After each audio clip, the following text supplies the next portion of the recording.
Hi, my name is Jakub Simek. I'm from the Pontis Foundation and Sote Hub, and I want to tell you something about the social innovation of M-Pesa and the open blockchain.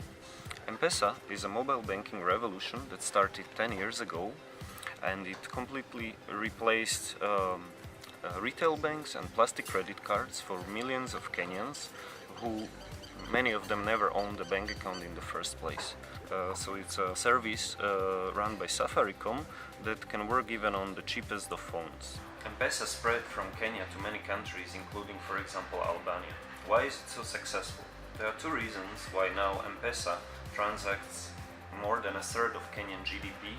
The first reason is that M-Pesa uses the only universal mobile application available even on the cheapest of phones, and that is SMS or texting. You can never achieve such market penetration with just smartphones, and for example it's because of network effect. The second reason is empowerment of small shop owners that actually essentially became bankers. How did it happen? So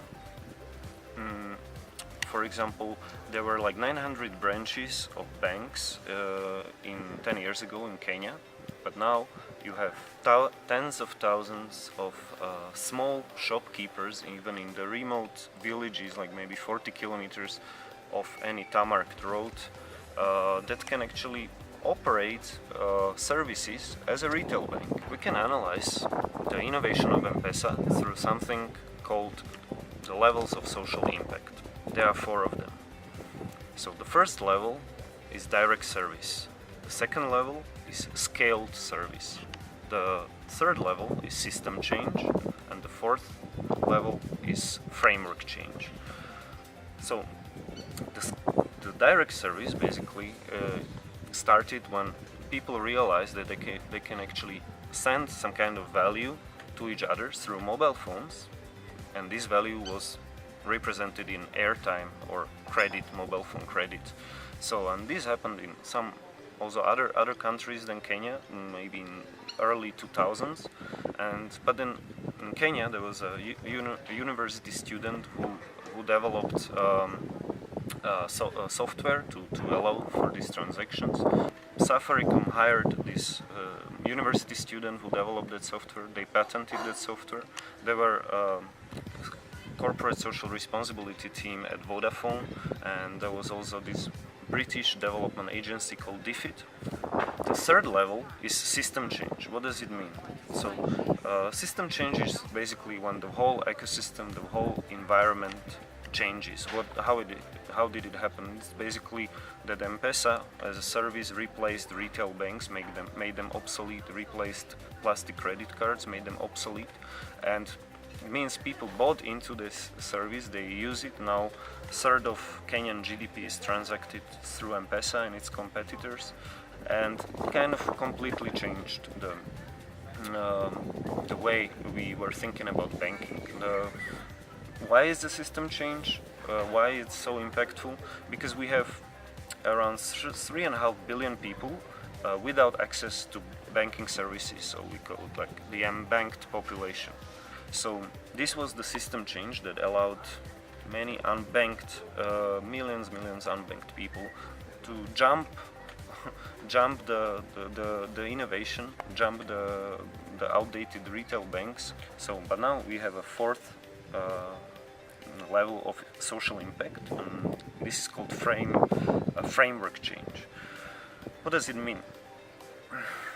Framework could be like, for example, introduction of the idea of human rights. That's a pretty huge change. It's framework change. So I would argue that M-Pesa didn't reach this level, or the innovation of M-Pesa wasn't enough to reach this level of framework change. It was reached only recently.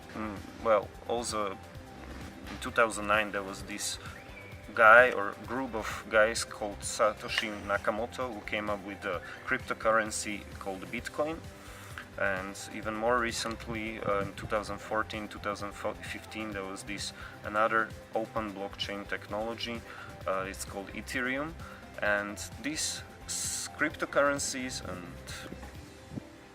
open blockchains, that's the technology behind these cryptocurrencies, they, I would argue, achieved framework change. Why? Because M-Pesa is still a closed proprietary service, centralized, run by a private company, and in comparison to this, open blockchain, the keyword is open because there are many companies now who claim that they are innovative by using blockchain technology, but it's not open.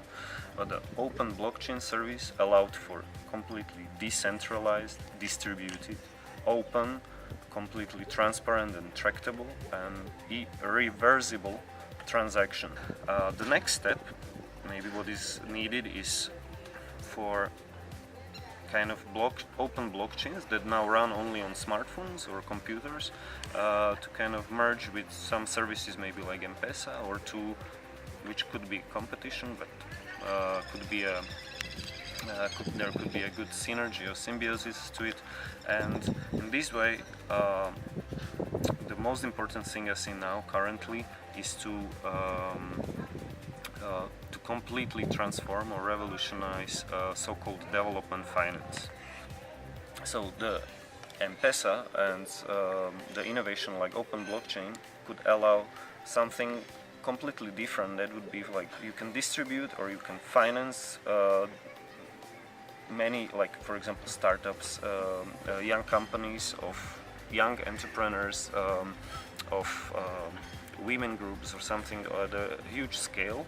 It means like instead of funding, let's say, one huge project for tens of millions, you can use tens of millions to actually send it to hundreds or maybe millions of people to fund their startups, their small enterprises, and you can actually even profit from it. So this is the strategy that we also want to pursue, to support as many skilled teams and passionate teams as possible, and we believe that blockchain and the social inventions and innovations like M-Pesa can help to achieve that.